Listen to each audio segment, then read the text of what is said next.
안녕하세요. 오늘 저희가 들여다볼 자료들은 2026년 1월 27일을 기점으로 기술, 금융, 또 세계 시장의 판도가 어떻게 바뀌고 있는지를 정말 흥미롭게 보여주고 있어요. 네, 한때는 클라우드의 제왕이었던 기업이 왜 흔들리는지, AI 기업들은 어떤 새로운 돈벌이 공식을 만들고 있는지, 그리고 왜 갑자기 모두가 금을 찾는지 그 속사정을 한번 깊숙이 파헤쳐 보겠습니다. 맞아요. 그리고 이런 현상들이 사실은 다 따로 노는 게 아니라 서로 연결되어 있다는 걸 보여드리려고 해요. 엔비디아의 투자 방식부터 골드만삭스 최상층부의 권력 이동, 그리고 라이카까지요? 100년이 넘은 카메라 브랜드 라이카의 운명까지 말이죠. 그래서 오늘 우리가 함께 던져볼 질문은 바로 이겁니다. 지금 이 거대한 변화의 지형도에서 진짜 가치는 어디에 있으며 그 힘은 누가 주게 될까요? 와, 근데 시작부터 스케일이 정말 엄청난데요. 좋습니다. 그럼 첫 번째 퍼즐 조각부터 한번 맞춰보죠. 역시 가장 뜨거운 AI, 그중에서도 엔비디아 이야기로 시작해야 할 것 같아요. 그렇죠. 엔비디아가 클라우드 기업 코어위브에 무려 20억 달러를 추가로 투자했다. 이 소식인데 이게 그냥 돈만 넣는 게 아니라면서요? 네, 그게 핵심입니다. 2030년까지 5기가와트 규모의 AI 팩토리를 같이 짓겠다는 거대한 계획이거든요. 5기가와트요? 네, 5기가와트면 원자력 발전소 몇 개에 해당하는 엄청난 전력량이에요.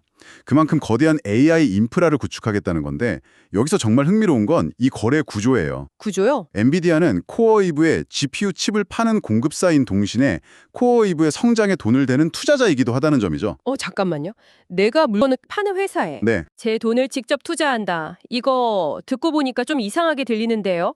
제가 코어웨이브에 100억 원어치 칩을 팔고 동시에 코어웨이브에 100억을 투자하면 결국 제 돈이 돌아서 제 매출이 되는 셈 아닌가요? 바로 그 지점 때문에 업계에서 순환적 AI 거래라는 뭐랄까 비판적인 목소리가 나오고 있는 거예요. 아, 말씀하신 것처럼 자신들이 투자한 스타트업에 칩을 팔아서 매출을 인위적으로 부풀리는 것처럼 보일 수 있다는 우려죠. 그렇겠네요. 물론 엔비디아는 투자는 미래를 위한 거고 칩 판매는 현재 비즈니스다. 이렇게 선을 긋고는 있지만 회계적으로나 윤리적으로 회색지대에 있다는 지적이 계속 나옵니다. 와, 이거 규제 당국이 문제 삼을 수도 있겠는데요. 정말 아슬아슬한 줄타기 같아요. 근데 이런 수익 모델에 대한 고민은 엔비디아만 하는 게 아니잖아요. 자료 보니까 오픈 AI도 챗 GPT에 광고를 도입하면서 완전히 새로운 실험을 하고 있더라고요. 맞아요. 접근 방식이 전혀 다르죠. 오픈 AI는 이제 챗 GPT 화면에 광고를 띄우고 1000회 노출당 약 60달러의 광고비를 책정했어요. 60달러요? 네. 이게 어느 정도냐면 페이스북이나 인스타그램을 운영하는 메타보다 최대 3배나 비싼 가격이에요. 3배나요? 아니, 광고주들이 바보도 아닐 텐데 왜 그렇게 비싼 돈을 내는 거죠? 보통 광고는 이 광고 보고 몇 명이나 물건 샀다, 이런 구체적인 데이터를 보고 집행하지 않나요? 바로 그게 핵심 질문이에요. 광고주들은 과연 무엇을 위해 이 프리미엄을 지불하는 걸까? 근데 더 흥미로운 건요. 오픈 AI는 구글이나 메타처럼 사용자의 구매 전환율 같은 구체적인 행동 데이터는 제공하지 않겠다고 선언했다는 점이에요. 아, 정말요? 네, 그냥 전체 조회수나 클릭수 같은 이른바 고수준의 데이터만 제공하고요. 사용자의 대화 내용은 철저히 비공개로 사용자 데이터를 절대 팔지 않겠다고 약속했죠. 데이터를 덜 주는데도 돈은 더 받겠다. 와, 배짱이 정말 두둑하네요. 그럼 광고주들이 기대하는 건 대체 뭐예요? 그건 바로 상황과 의도입니다. 상황과 의도요? 네, 예를 들어서 사용자가 챗GPT랑 파리 여행 계획에 대해 아주 깊이 있는 대화를 나누고 있다고 생각해 보세요. 바로 그 순간에 화면에 뜨는 파리행 항공권이나 호텔 광고는 다른 어떤 광고보다 효과적일 수 있다는 거죠. 아, 그렇겠네요. 사용자를 추적하지 않는 대신 사용자의 의도가 가장 명확한 순간에 접근하는 그 권리에 프리미엄을 지불하라는 겁니다. 오픈 AI의 거대한 베팅이 생기죠. 그렇군요. 엔비디아나 오픈 AI 같은 새로운 강자들은 정말 완전히 새로운 판을 짜고 있네요. 근데 이렇게 새로운 세력이 떠오르면 필연적으로 기존의 왕자였던 기업들은 긴장하게 되잖아요. 맞습니다. 그런 면에서 AWS, 아마존 웹 서비스의 상황이 심상치 않다는 자료가 눈에 띄었어요. 정말 충격적이던데요. 네, 그 기사는 표현이 아주 강렬하죠. AWS가 인프라 전쟁에서는 이겼을지 몰라도 시장과의 관련성 전쟁, 그러니까 Relevance War에서는 결국 패배할 운명이다. 이렇게 진단하고 있어요. 아니, 잠깐만요. AWS가 고객을 뺏겼다고요? 그것도 에픽게임즈나 톰슨 로이터 같은 그런 거물급 고객들을요? 네, 불과 몇 년 전만 해도 상상하기 힘든 일이었죠. 그러니까요. 구체적으로 어떤 문제가 있었던 건가요? 자료에 따르면 몇 가지 치명적인 문제가 있었습니다. 먼저 주력 AI 서비스인 베드락이 경쟁사에 비해 용량이나 성능 면에서 뒤처지면서 에픽게임즈 같은 핵심 고객이 마이크로소프트 애저로 떠나버렸고요. 아, 그리고 2025년에는 대규모 서비스 장애가 발생하면서 안정성의 AWS라는 그 신뢰에 금이 갔죠. 뼈 아팠겠네요. 심지어 과거에는 실수라고까지 비판했던 멀티 클라우드, 그러니까 여러 회사 클라우드를 같이 쓰는 방식을 결국 울며 겨자 먹기로 수용하기 이르렀어요. 자존심을 구긴 거죠. 듣기만 해도 상황이 심각한데요. 근데 이게 단순히 몇몇 고객을 잃고 장애가 한 번 난 수준의 문제가 아닌 것 같아요. 기사에서는 더 근본적인 변화를 지적하고 있죠. 맞아요. 이게 핵심입니다. 이건 단순히 AWS의 실수가 아니라 개발자들이 일하는 방식 자체가 뿌리부터 변하고 있다는 신호예요. 일하는 방식이요? 네, 벌셀이나 네틀리파이 같은 추상화 계층 서비스들이 등장하면서 모든 게 바뀌고 있어요. 추상화 계층이요? 좀 더 쉽게 설명해 주실 수 있나요? 이렇게 생각하면 쉬워요. 우리가 자동차를 운전할 때 엔진이 어떻게 작동하는지, 연료가 어떻게 분사되는지 몰라도 되잖아요. 그렇죠. 핸들이란 엑셀만 알면 되죠. 바로 그겁니다. 여기서 벌셀 같은 서비스가 바로 그 핸들과 엑셀 역할을 하는 거예요. 개발자들은 더 이상 AWS의 복잡한 서버 설정이나 네트워크 구성을 직접 만질 필요가 없어요. 아, 그냥 벌셀이 제공하는 편리한 도구만 사용해서 결과물을 뚝딱 만들어낼 수 있게 된 거죠. AWS는 점점 눈에 보이지 않는 엔진 부품처럼 되어가고 있는 거고요. 와, 비유가 완벽하네요.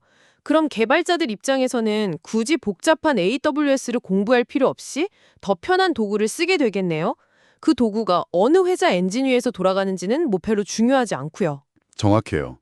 그리고 AI 코딩 도우미가 이런 변화를 엄청나게 가속화하고 있어요.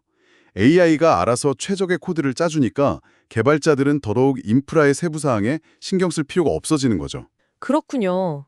기사에서 사용한 이 루멘이라는 기업 비유가 그래서 정말 강력합니다. 아, 그 부분 저도 정말 소름 돋았어요. 루멘은 전 세계 인터넷을 연결하는 필수적인 해적 케이블과 네트워크를 소유한 거대 통신 기업이에요.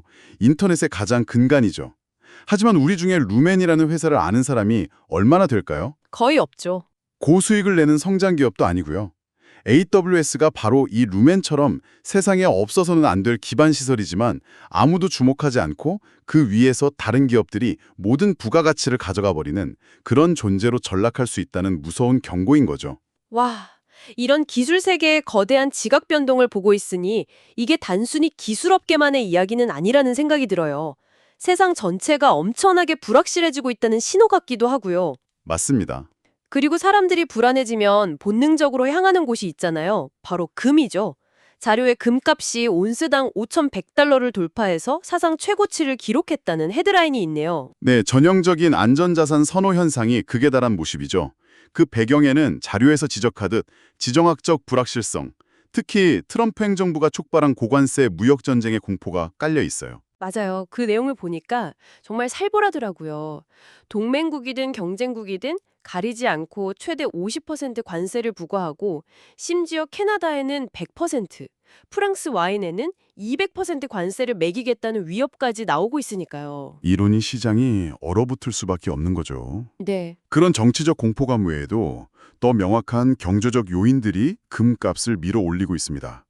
첫째는 달러화 가치의 전반적인 하락세고요. 아, 달러 약세요. 그리고 둘째는 특히 중국을 비롯한 각국 중앙은행들이 외환 보유고에 달러 비중을 줄이고 금을 엄청나게 사들이고 있다는 점이죠. 달러 가치가 떨어지면 다른 통화를 가진 투자자들 입장에서는 달러로 표시된 금 가격이 상대적으로 저렴해지거든요. 수요가 더 늘어나는 효과가 있겠군요. 예, 맞습니다.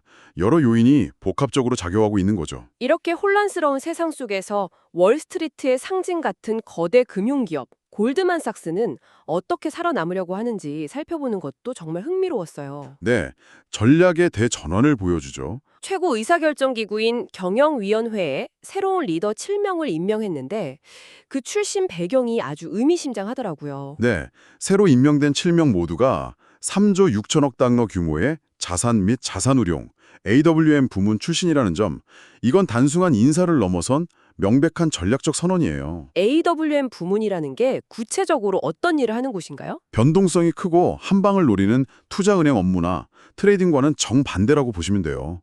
AWM은 부유한 개인이나 기관 고객의 자산을 안정적으로 관리해주고 그 대가로 꾸준한 수수료를 받는 사업이거든요. 아, 안정적인 수수료. 네, 한마디로 월스트리트의 롤러코스터를 버리고 안정적인 건물주가 되겠다는 선언인 셈이죠. 와. 실제로 골드만삭스의 관리 자산은 2022년 말 약 2조 5천억 달러에서 지금은 3조 6천억 달러로 1조 달러 이상 폭발적으로 늘었어요. 이 불확실한 세상 속에서 아주 견고한 요새를 짓고 있는 겁니다. 가치의 기준을 한 방의 대박이 아니라 꾸준하고 예측 가능한 현금 흐름으로 완전히 바꾸고 있는 거군요. 그렇죠. 가치에 대한 이야기가 나온 김에 마지막 자료가 다루고 있는 가치는 또 성격이 완전히 달라서 인상 깊었어요. 바로 브랜드와 유산의 가치에 대한 이야기? 라이카 말이에요. 네, 전설적인 카메라 제조사 라이카가 매물로 나올 수도 있다는 소식이었죠. 지배주주들이 약 12억 달러 가치의 지분 매각을 검토하고 있다는 내용이었어요. 이 소식을 보고 라이카의 역사를 찾아봤는데 정말 드라마틱하더라고요. 한때는 거의 파산 직전까지 갔었다면서요. 맞아요. 정말 놀라운 반전 스토리의 한 장면이죠. 2005년만 해도 라이카는 디지털 시대에 적응하지 못하고 파산 직전에 내몰리는 뭐랄까 박물관에나 있을 법한 브랜드였어요. 그랬군요. 하지만 이후 오스트리아의 한 투자자랑 사모펀드인 블랙스톤이 들어와서 브랜드를 현대적으로 재정비하고 지난 4년 연속 기록적인 매출을 올리면서 화려하게 부활시킨 거죠. 그럼 이제 와서 왜 파는 거예요? 한창 잘 나가고 있는데. 바로 그게 사모펀드의 본질적인 딜레마를 보여주는 지점이에요. 블랙스톤 같은 사모펀드의 역할은 위기에 처한 기업을 구해서 가치를 높인 다음 투자금을 회수하고 나가는, 즉 엑시트를 하는 거거든요. 아, 그들에게 라이카는 언젠가는 팔아야 할 포트폴리오 자산인 셈이죠. 물론 아직 논의는 초기 단계라 실제 거래가 성사되지 않을 수도 있습니다. 그렇군요. 하지만 이 소식 자체만으로도 중요한 질문을 던지는 것 같아요. 위기에 처한 브랜드를 구해낸 금융자본이 이제 떠나려고 할 때 그 유산의 다음 수호자는 누가 되어야 하는가? 맞아요. 라이카의 장인 정신과 역사를 이해하는 새로운 주인을 만날 수 있을까요? 아니면 또 다른 금융자본의 손에 넘어가게 될까요? 네, 단순히 돈으로만 값을 매길 수 없는 브랜드의 가치를 어떻게 지켜나갈 것인가 하는 문제죠. 다음 주인이 누가 되느냐에 따라 라이카의 다음 100년 역사가 완전히 달라질 수 있으니까요. 자, 오늘 정말 정신없이 여러 이야기를 넘나들었네요. AI 칩을 둘러싼 복잡한 거래부터 클라우드 제국의 균열, 불안한 세계 경제 속에서 금과 안정적인 수수료로 몰리는 돈의 흐름. 그리고 마지막으로 100년 브랜드의 미래까지. 이 모든 걸 관통하는 하나의 맥이 있는 것 같아요. 네, 오늘 살펴본 모든 이야기의 핵심에는 가치의 정의가 근본부터 다시 쓰이고 있다는 현실이 있어요. 진정한 가치는 엔비디아의 칩 자체에 있는 걸까요? 아니면 그 위에서 움직이는 벌셀 같은 플랫폼에 있는 걸까요? 압도적인 시장 지배력일까요? 아니면 골드만삭스가 택한 안정적인 수수료일까요? 손에 잡히는 금과 같은 실물 자산일까요? 아니면 라이카라는 이름이 가진 눈에 보이지 않는 유산일까요? 와, 지금 우리는 그 거대한 질문의 한가운데에 서 있는 거죠. 오늘 이야기를 듣고 나는 이런 생각이 드네요. 기술과 금융의 근간이 흔들리는 지금 어쩌면 우리가 당연하게 여기고 있던 것들의 가치가 재평가되고 있는 건 아닐까 하고요. 그렇죠. 당신의 분야난 삶 속에서 늘 당연하게 존재했던 보이지 않는 인프라는 무엇인가요? 어쩌면 그것이 AWS처럼 서서히 영향력을 잃고 있거나 혹은 반대로 금처럼 그 어느 때보다 더 큰 가치를 갖게 될 수도 있지 않을까요? 한 번쯤 생각해 볼 만한 질문인 것 같습니다.